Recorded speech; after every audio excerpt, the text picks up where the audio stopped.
This is the second of 2 modules funded by Colorado Access in collaboration with Family Voices Colorado to assist families with children in or nearing transition. For the parent, we are titling this The Art of Letting Grow, as this is what families need help with as they let children grow into adulthood. My name is Kristy Blakely, and among other things, I'm the proud parent of 2 daughters in their 30s. One has special needs and has taught me how to let grow.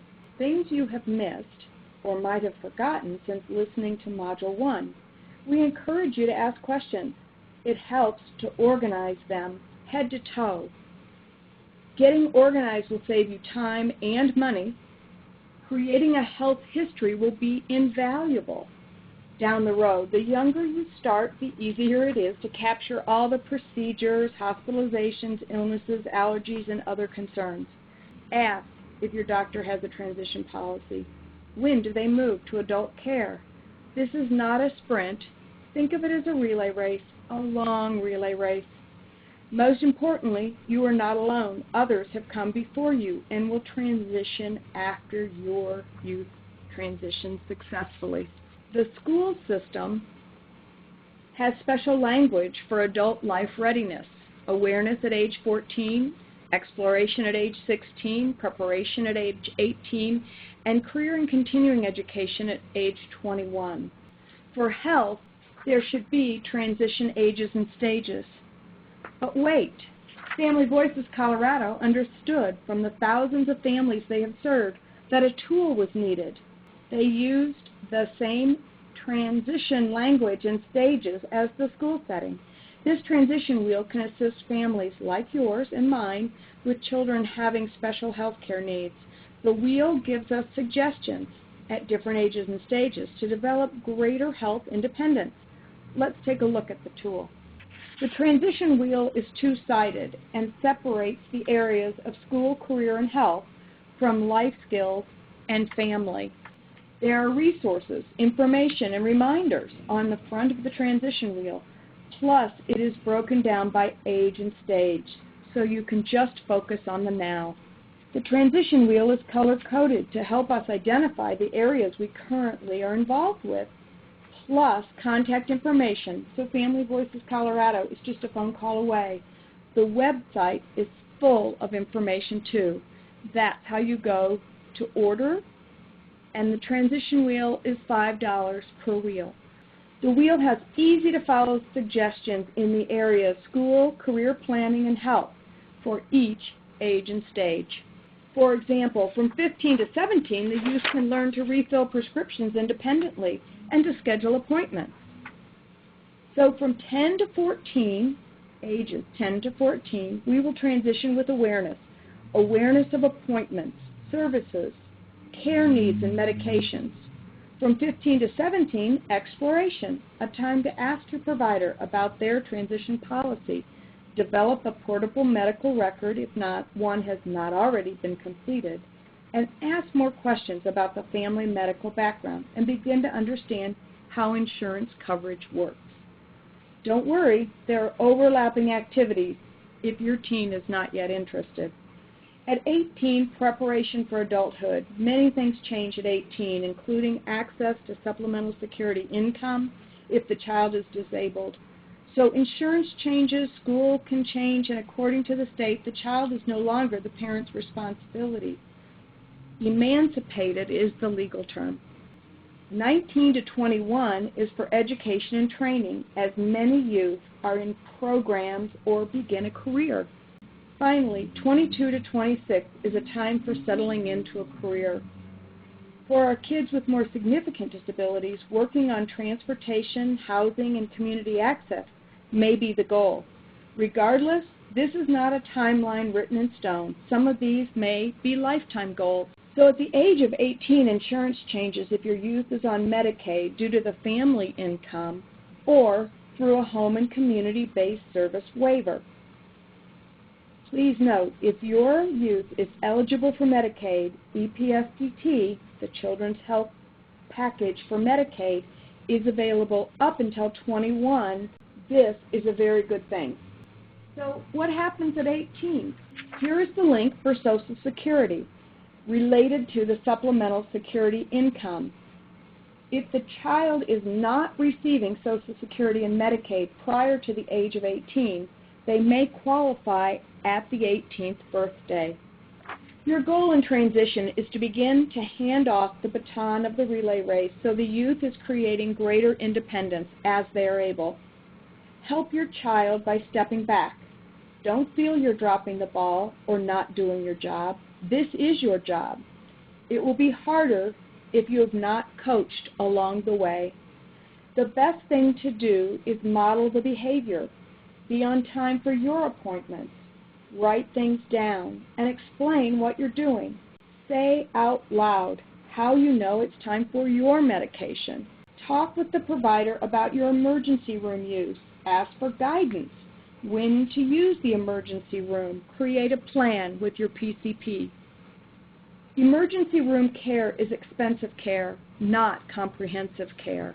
Creating independence takes time. This is an ongoing process.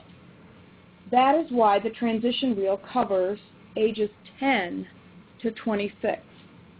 Begin to share things such as food allergies or body awareness. If nutritional choices are poor, you might say, "You drank 3 soda pops after dinner. How did you sleep?" Self-advocacy is an important part of growing up. Beginning to allow your youth to answer health questions and listen and help along the way is a great way to start.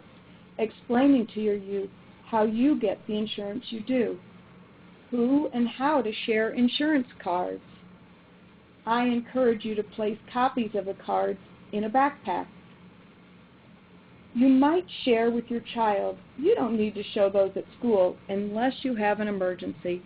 How to find providers and doctors is a big question for both families and providers. The state Medicaid keeps a list of Medicaid providers.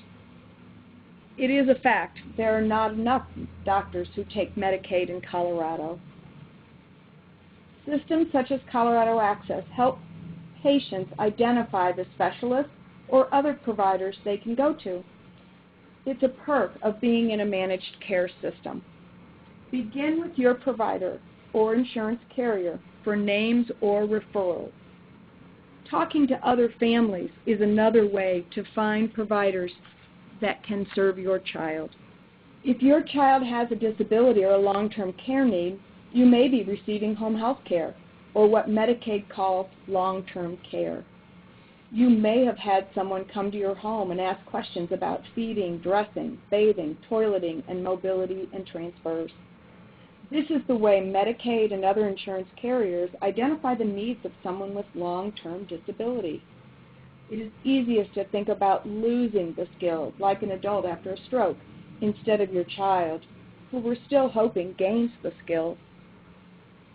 It is very confusing for families as to what should be shared and how to tell a stranger what your youth isn't doing for themselves.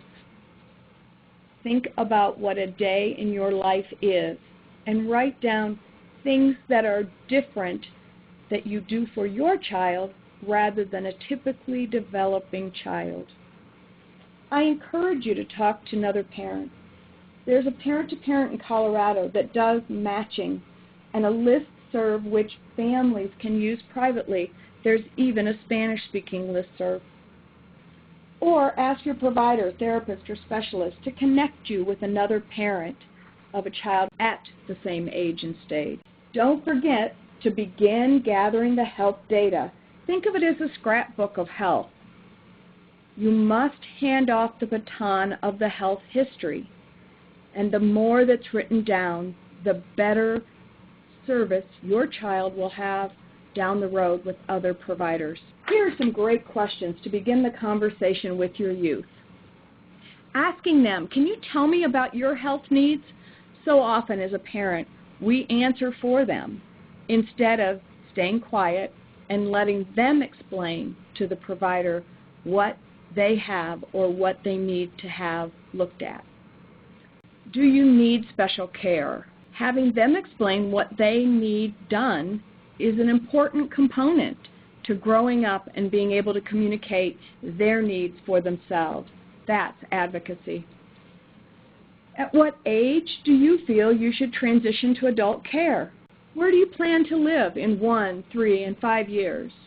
Many of these questions come from the transition checklist on familyvoicescolorado.org, or there's some resources at the end of this PowerPoint. Remember, this session is called The Art of Letting Grow. The things we as parents hang on to is a list way too long to share. Medication is one tangible thing that can be taught as the child is able. Here are some suggestions. I took my own daughter's medication, and I took a picture, or you can take a color copy, of the medications that she's to take each time. And then I placed that picture in the bottom of the pill box, making sure that we matched the pills. I set a timer or a clock to remind her to take her medication.